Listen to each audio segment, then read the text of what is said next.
Good afternoon, everyone. I am Shelley Salter, and welcome to the Douglas County Racial and Ethnic Disparities, also known as RED, virtual conference. I am the JDI coordinator for Douglas County, and I am also a member of the Racial and Ethnic Disparities Committee here.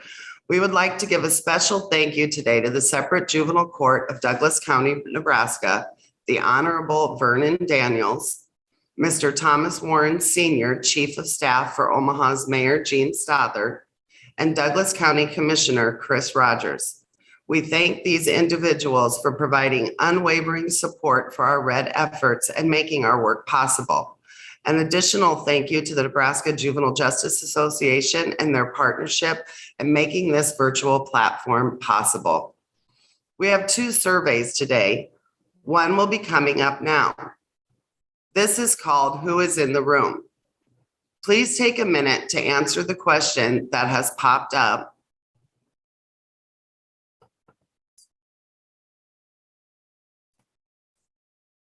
So that we can understand who is watching with us today, and it helps us with our training series. At the end of the presentation, during the closing remarks, we will have another survey regarding the presentation itself. Please stay on with us just a bit longer to tell us what you think. Thank you. Today, we welcome back both Andy Wessel and Scharol Bronson from the Douglas County Health Department. In our last session, they provided us information about why race is a public health issue and laid foundation to a deeper discussion of the groundwater effect.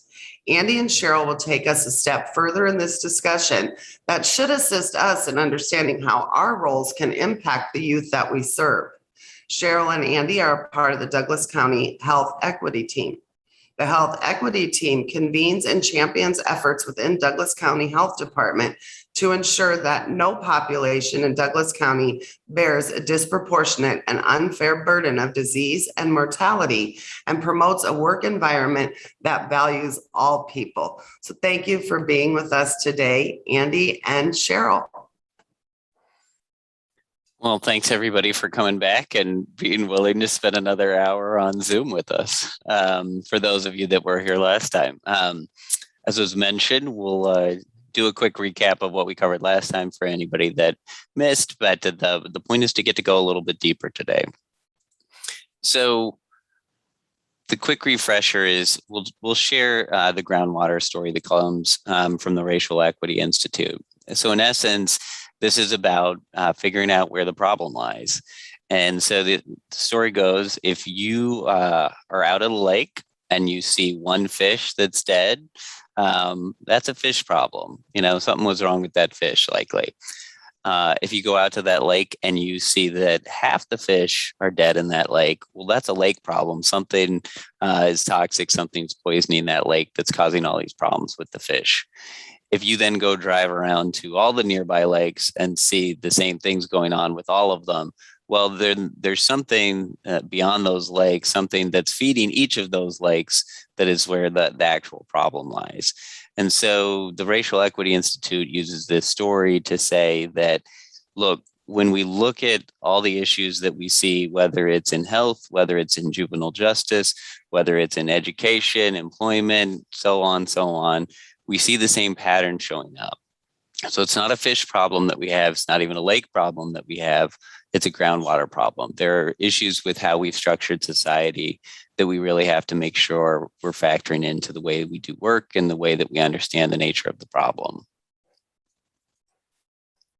And so then we just highlighted how that's true of many issues that have come up in public health.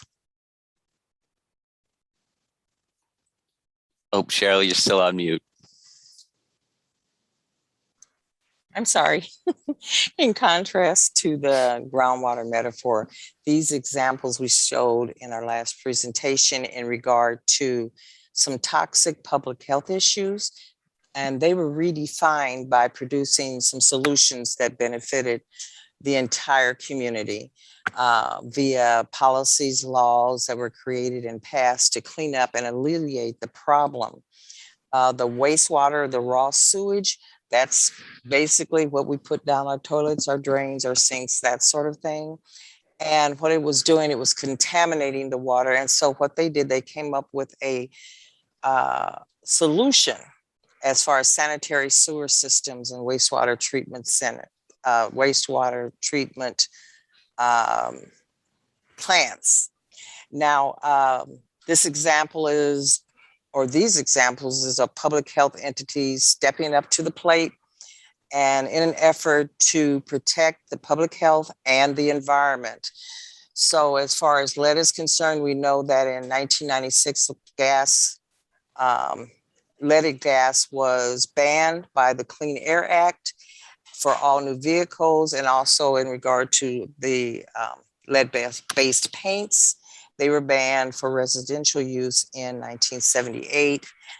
Now, then the secondhand smoke, the Nebraska Clean Indoor Air Act of 2008, it was implemented for indoor workplaces in Nebraska to be smoke-free.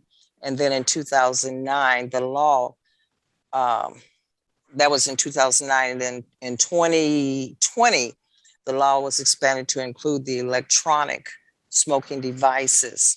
So that's secondhand smoke. And so all of these are something to do with pollution, toxic pollution within our environment. Another example is that contamination of our food, as far as in restaurants.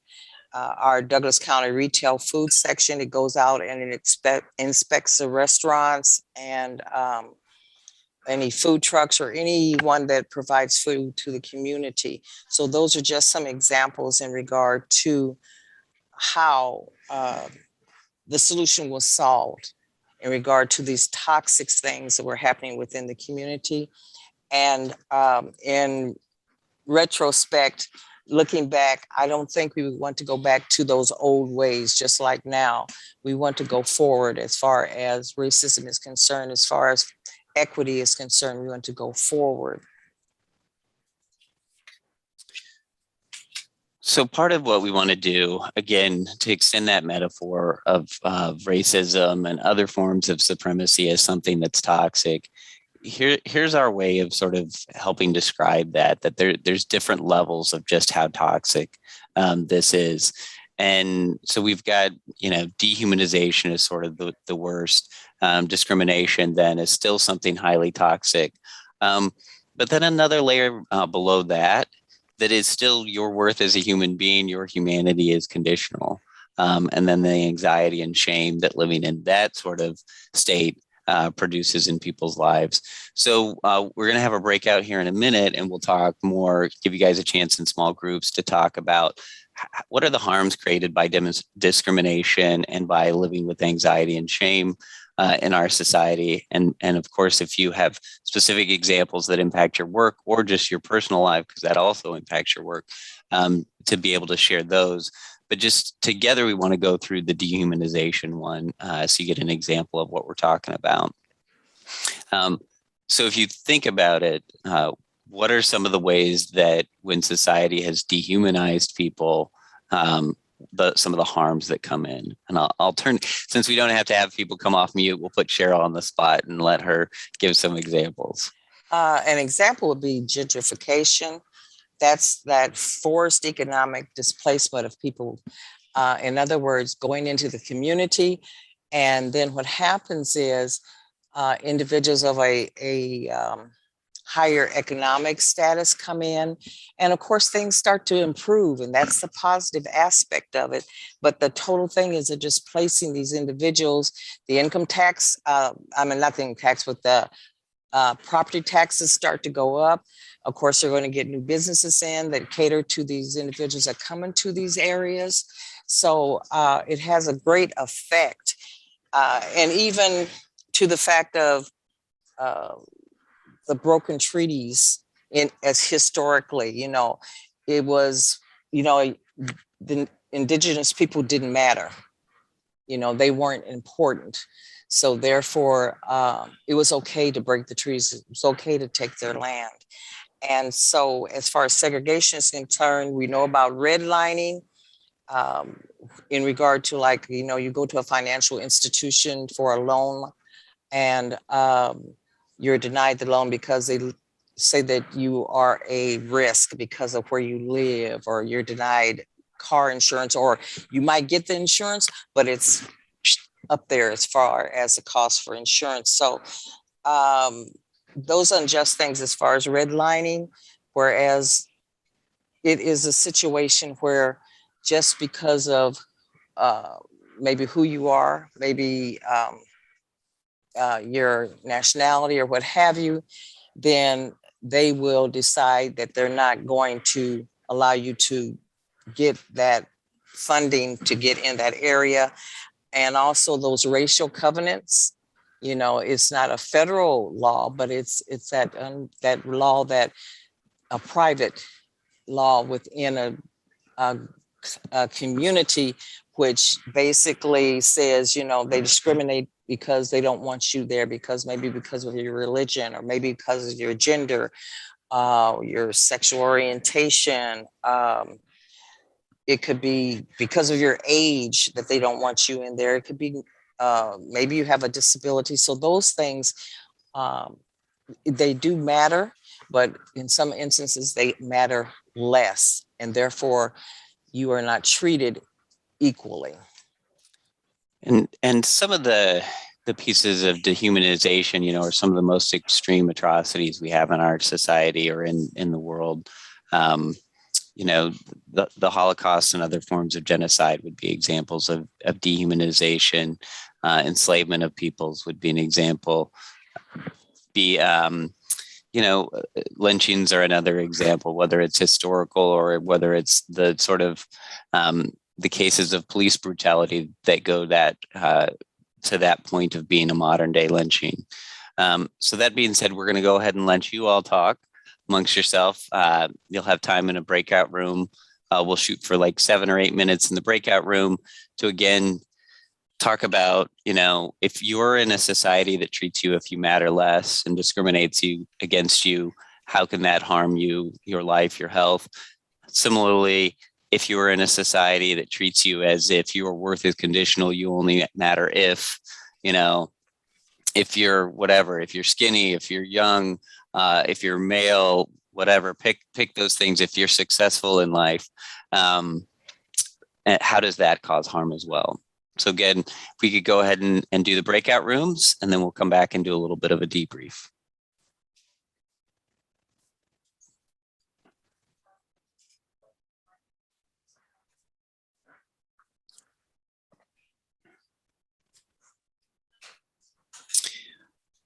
And then is there a way to shoot those questions to everybody so that they have them for their breakouts?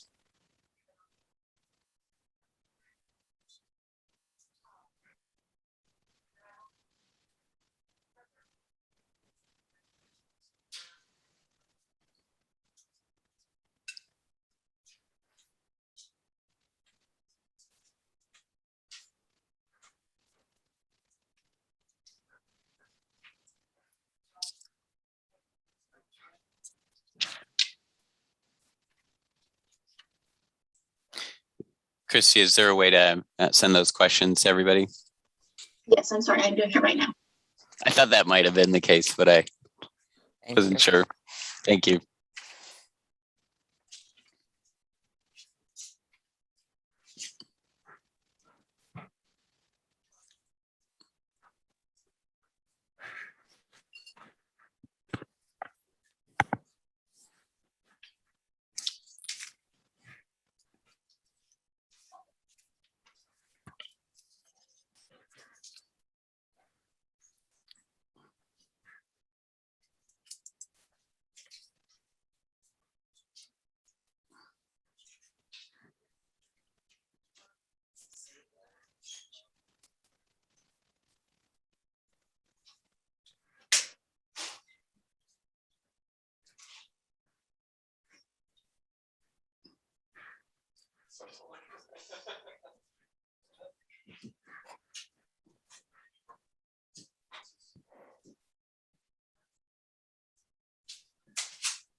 Christy, can we go ahead and give people about 60 more seconds and then pull them back?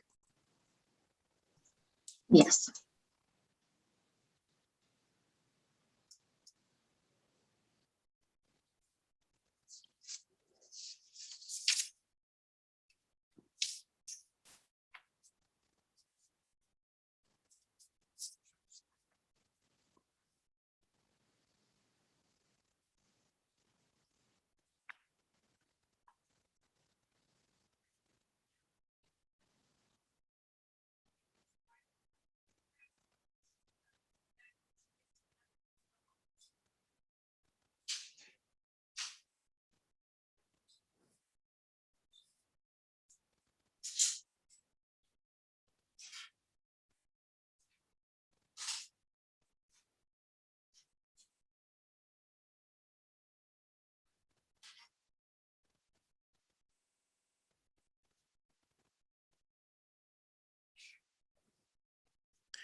Welcome back, first group.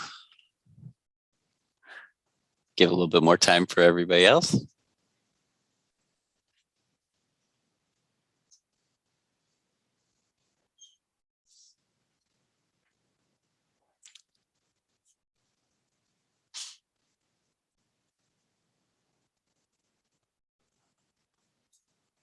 All right.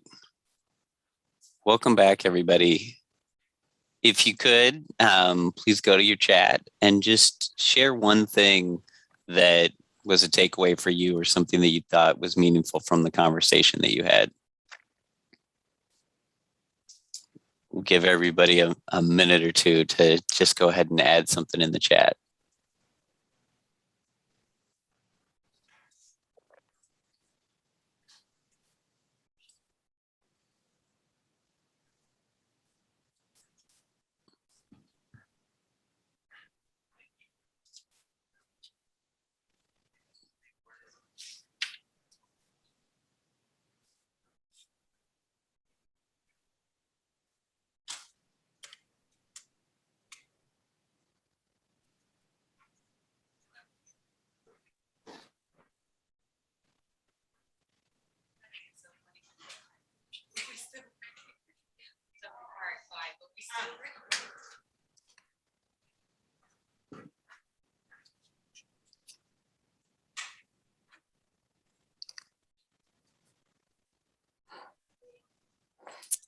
All right, now, folks. I know more people than Ricky have something to say. Oh, there we go.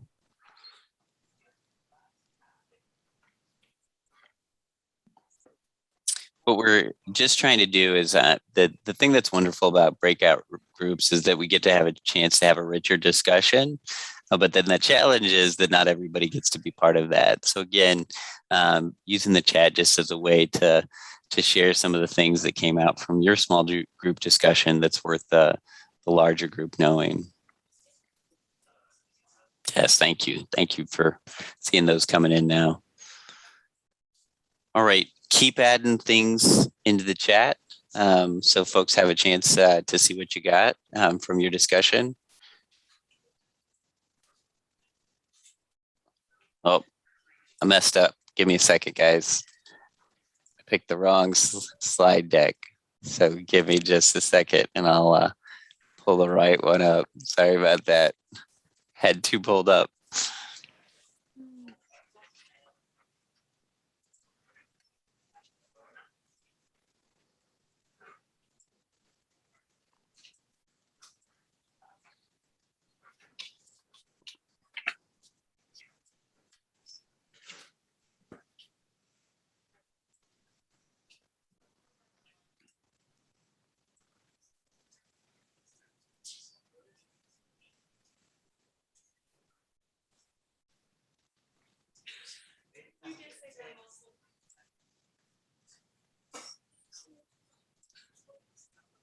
All right. Somebody give me a head nod if you're seeing that again. And if we're on the picture with Braveheart on there. Yes. Thanks, Scharol. Okay, take it away. Sorry about that, everybody. All right. How did the Groundwater Society get polluted by racism? As you can see by the illustrations, what happened was they brought over to the colonies centuries of exploitation, torture, and other forms of trauma. And these were all brought over from Europe to the colonies, as I said, and they were then used on the indigenous people and enslaved Africans. And an individual, Resma Menakem, he is the author of Grandmother's Hands. And what it was in regard to racialized trauma and the pathway to mending our hearts and bodies. And in there, it does point out this trauma that was brought over to the colonies. Now, he is a therapist. He is an American author, an artist, and he specializes in the effects of trauma on the human body and relationships in Black families and Black society. Also, he notes that for healing historical and racialized trauma, what happens is it's carried in our bodies, it's carried in our soul. So he considers himself as a healer, and he specifically has courses in regard to helping people rise through their suffering, and also helps them to navigate through that trauma. Now, he believes the consequences of racism can be found in our bodies, in skin and sinew, in bone and blood. And he also explained that healing this trauma takes courage and commitment to viscerally feel this racial pain.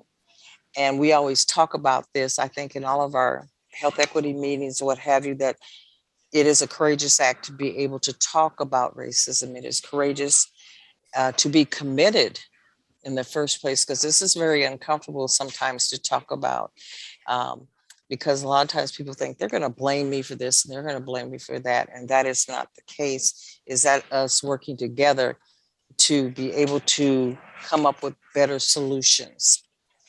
Next slide. Go ahead. I'm sorry.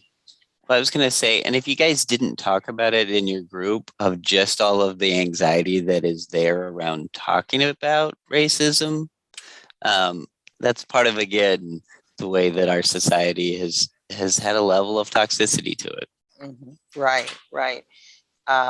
Because I think recently there was some talk about the lynchings and what have you. And individuals really didn't understand that these had been happening and are still happening in our society. So how did the groundwater society get polluted by racism? Again, in Europe, dehumanization and discrimination had been tied to religion, nationality, or class. Some examples were the Inquisition, the 30-Year War, and feudalism. And also in the colonies, race became focused because originally you couldn't enslave a Christian. You could enslave heathens, but you couldn't enslave Christians. And then they dehumanized the Native Americans or the indigenous people and Africans. We talked about before, they broke treaties, they stole land through genocide. And then of course, through slavery, considered them as property or chattel. Now, what occurred was there were groups working together, the indentured Europeans and also the Africans.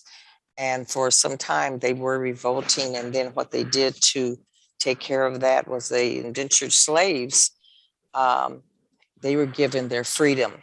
And slaves, the African slaves, it was a lifetime situation for them, where they never basically, even though they were free, people still looked at them as being slaves.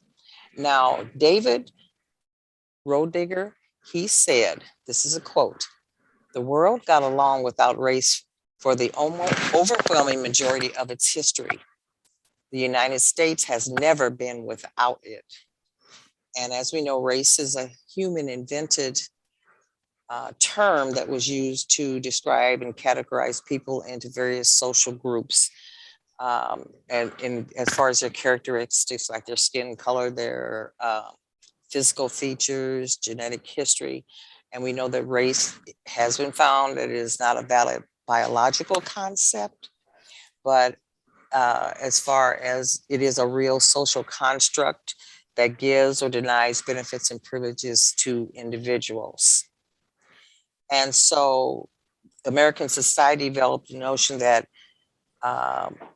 by choosing race as the formation to justify its new economic system of capitalism, well, then that was because it depended upon the institution of forced labor. That's where the indentured slaves came from, or indentured servants, and slavery came on because they needed that forced labor. And so then basically that was especially toward the enslavement of African people. So this is the fabric that the American society is made up of. And so what we need to do is explore the history of how race, white privilege, and anti-Blackness came into being. So as Scharol mentioned, we now know that so much of this was all justified by what we now know and think of as pseudoscience.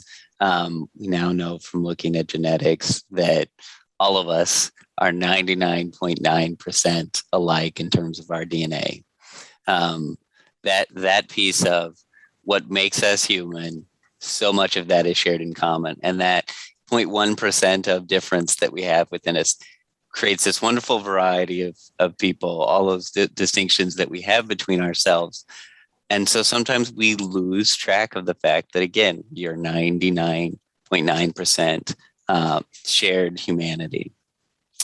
So just to, again, get to sort of, because that it's so important to realize this is not biological. This is something we created as human beings, and therefore we can create something different if we choose to do so. Realizing how arbitrary sort of that idea of even whiteness, or who is superior, who is better, who counted as fully human, all of those things were. Again, that this idea of race and distinct races didn't even appear in the English language till the late 16th century. And in Virginia, the very first definition of like who counted as white, there was an exemption made for the descendants of John Rolfe and then Pocahontas. Again, they were basically saying, well, you can't have any Negro blood. Many of you have probably heard of the 1-drop rule. Can't have any Negro blood, can't have any Native American blood. Oh, but these other people, they can count as white. It's okay for them to own property. It's okay for them to vote, all of those sort of things.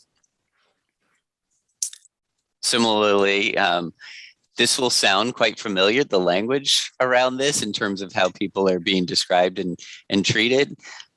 But this goes back to, this was what Benjamin Franklin was saying about the Germans coming to the colonies early on. So I don't need to read it for you, but you can read it for yourself. But again, seeing how arbitrary many of these distinctions are is just an important point for realizing this is not something that's fixed. It's defined by society, and therefore we can remake it.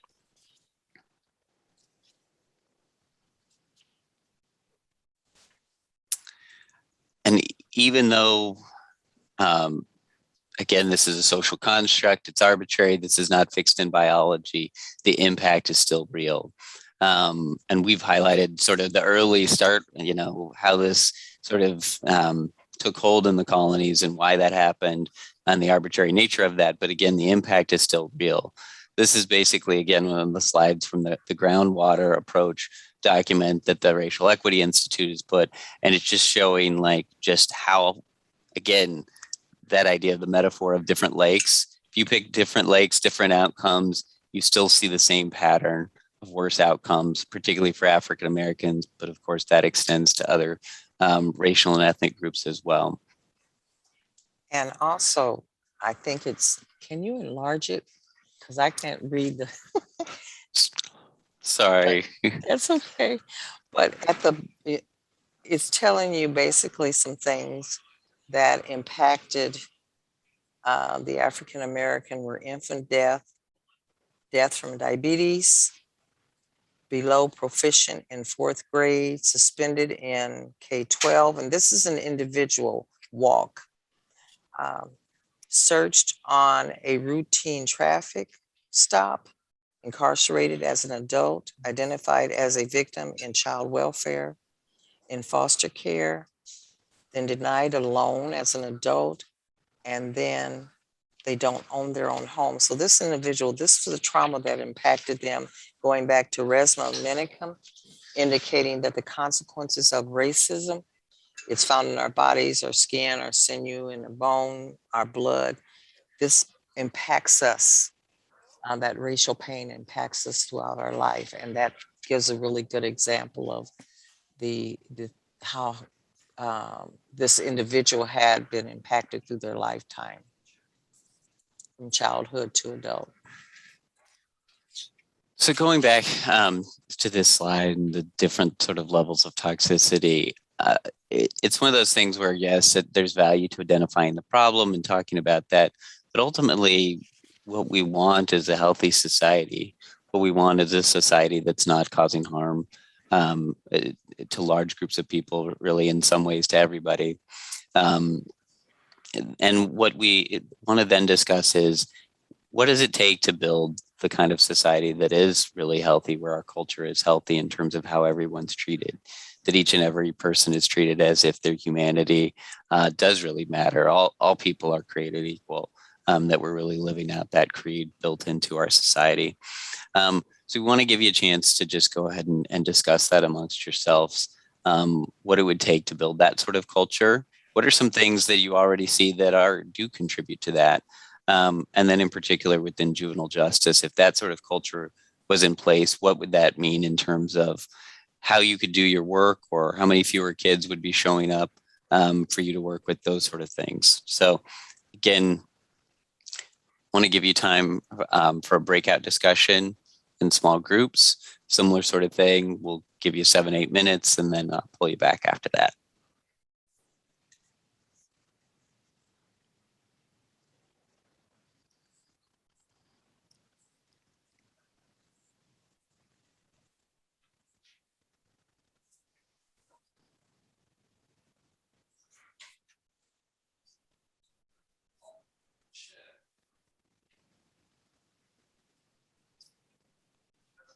Can you increase the size? Well, I guess you don't need to increase the size anymore. figured out how to do it eventually on that one. Wait, my eyes are going, I can't read that. Yeah.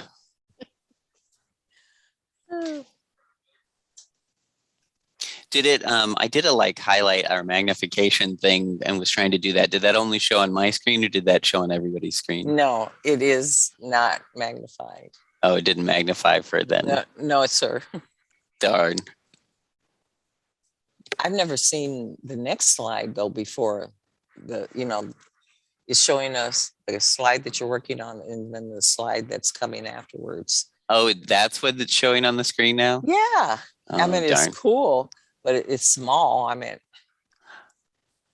but it's I've never seen it done that way. See, I don't know why my thing's being goofy today and not wanting to share things here. Let me play around with that while we've got some time. Okay. That's because you talked about the basic Zoom. And I it's know. mad at you. It is.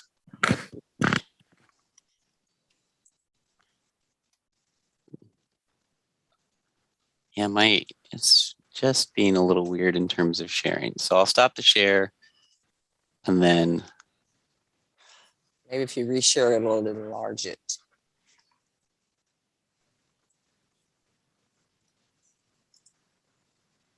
Okay.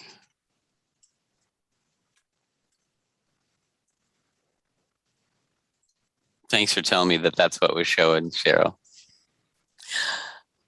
And you didn't see that. Oh, that's. Oh.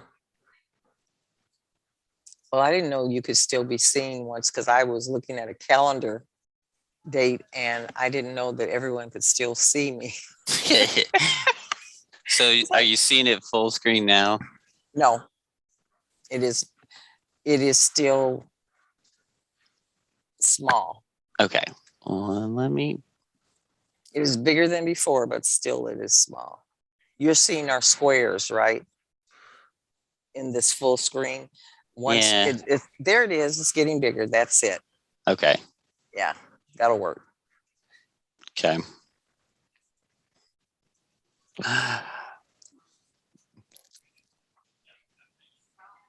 Part of this is I had too many things open, but normally what happens for me when I do the Zoom is I see it on one screen and then see the other thing or see everybody's pictures, but it's being a little weird.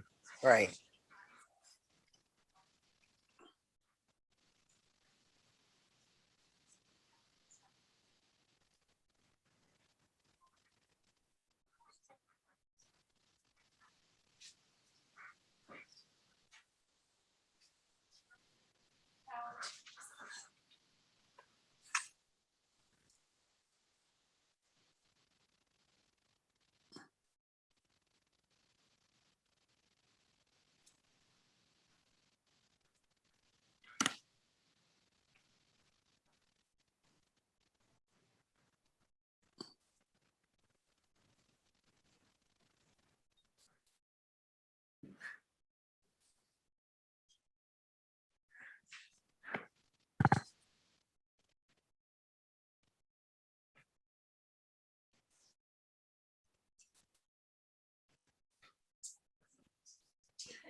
Well, welcome back, everybody. Hopefully, oh, it looks like we've got a couple groups back, but still waiting on everybody.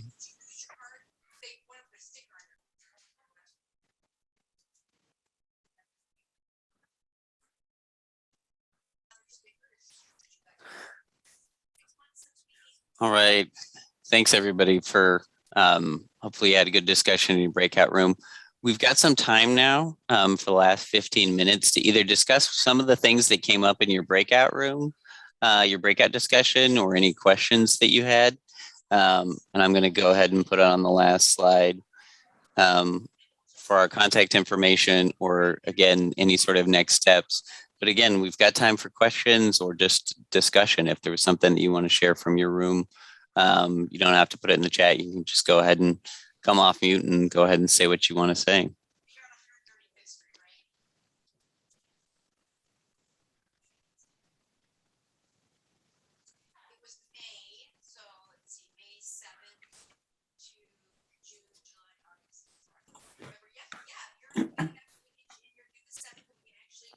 I know this is always hard. Nobody wants to be that first brave person that, They asked, could you go back to the last slide? Yes, I can do that. Okay. Just briefly to that first part, we talked about people getting out of their comfort zones and talking to people that are different from them,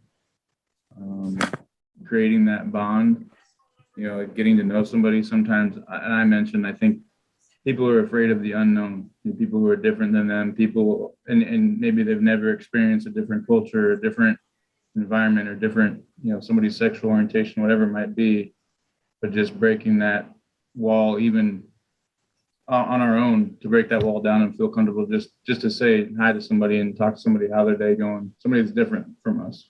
So right. Yeah, so the funny thing with this is that we are hardwired to be risk averse, meaning like our brainstem and the limbic system in our brain is all about like what's risky and don't do it. But that gets us to basically the equivalent of a rat, in terms of biological evolvement. And so the humanity part of our brain, the part that actually can connect and empathize and think about all the different perspectives in the world, is the part that goes offline when we're sort of just overly stressed or afraid. Other comments that people had. Again, it takes courage. Some part of your brain right now, it's hardwired say, nope, don't come off of mute, don't talk, because it's too risky. I might say something stupid. But again, it takes courage.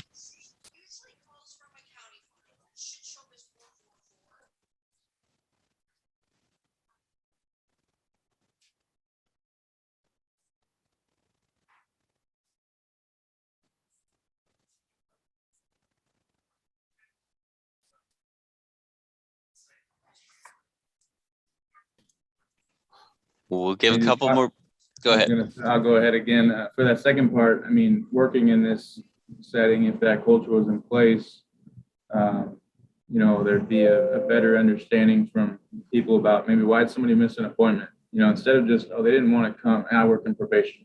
They didn't want to come to an appointment. They don't want to be here, versus mindset of something's going on, like what's going on in their life, having that empathy, maybe they don't have a car, or it's snowing out and they don't want to drive in the snow because they've had an accident before, something of that nature. Having less minorities arrested and detained, that's a big thing if that culture was in place. So just a couple other things we talked about. Thank you, Curtis. Appreciate chiming in. Somebody else, come on, somebody else be brave for the day.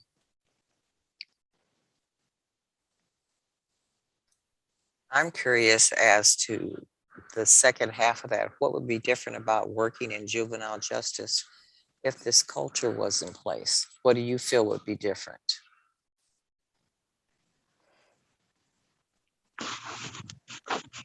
I'll jump in. I think what will be different is you'd have to create some different type of jobs. We wouldn't need as many officers. We wouldn't need as many detention sites. And so you would have probably more family supports, family liaisons who are working with people who are trying to make a change. Or one of the things that we talked about in our group session was how the health disparities is real in the African-American community, because you have all these different stressors and risk factors that cause hypertension and high blood pressure and those kind of things. And it's not necessarily, oh, it's just because of diet. Well, again, in our session, my person, he talked about having food disparities and food deserts. And so if all you have access to is ramen noodles and high sodium foods, that's what you have to live off of. And then when you have the stressors of I can't get a job, or I can't keep a job, I can't get transportation to my job, I can't afford the mortgage, I can't afford health insurance. You got all those things that build up and it stresses a person out. And so now you have these other health factors that are actually part of what's going on, as mentioned before in the presentation. And then also we talked about when you look at kids in a pre-kindergarten class and they just go and they just play with kids. They don't separate themselves. There's no anxiety. They just go and they just play with the blocks and sit down and color and those kind of things. And that the separation doesn't happen until we get to be adults and we pull ourselves away and we pull back and we start to look at the differences. And like you said, we I don't know, we lean on those risk factors and say, you know what, I'm not going to get involved. I'm not going to say anything. I'm not going to extend myself. And so I think we have to do some internal searching and look at ourselves first as individuals. And that's how you can kind of make an impact, is if you change yourself. Okay. It's the only part you have control over. Like, what That's right. really can I do to, like, because honestly, part of it is we have to extend that to ourselves. That piece of like, I matter to myself. Like, Right. you know, how often would we, you know, give a more considerate response or, you know, say something kinder to somebody when they're struggling, but then our internal dialogue is like, why did you do that stupid thing? I can't believe you did that. Or no, here we go again. Same mistake you always make. You know, often our self-talk is just, you know, so much meaner to ourselves than we would be to other people.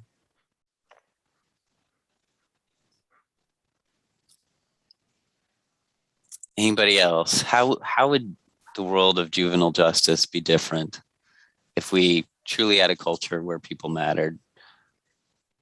If that was what was dominant in our culture?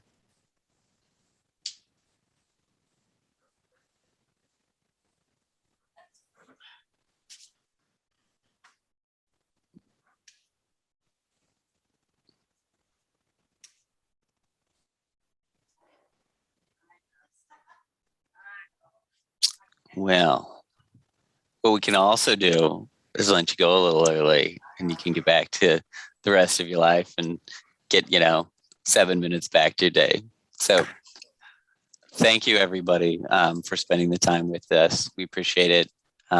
Again, our hope is that you carry through this idea of how do we really create a healthy culture and create the kind of world, society, organizations, families where everybody really truly feels like they matter. And that would be a much healthier society and have much better health outcomes. So thank you, everyone. Thank you. Thank you, Scharol and Andy. We have learned so much from our time with you. Just a reminder, if you joined by phone, please put your email in the chat so Christy can send your certificate. Our next Red Web event will be January 5th of 2022. Until then, don't let your learning stop. We remind everyone that November is Native American Heritage Month. Please check out the NJJA website to watch our session from last year with Nicole Tamayo-Benejas about Native culture and traditions serving Native families. Until next year, we thank you all for continuing to learn and grow with us. Have a wonderful day. Bye, everybody. Bye-bye.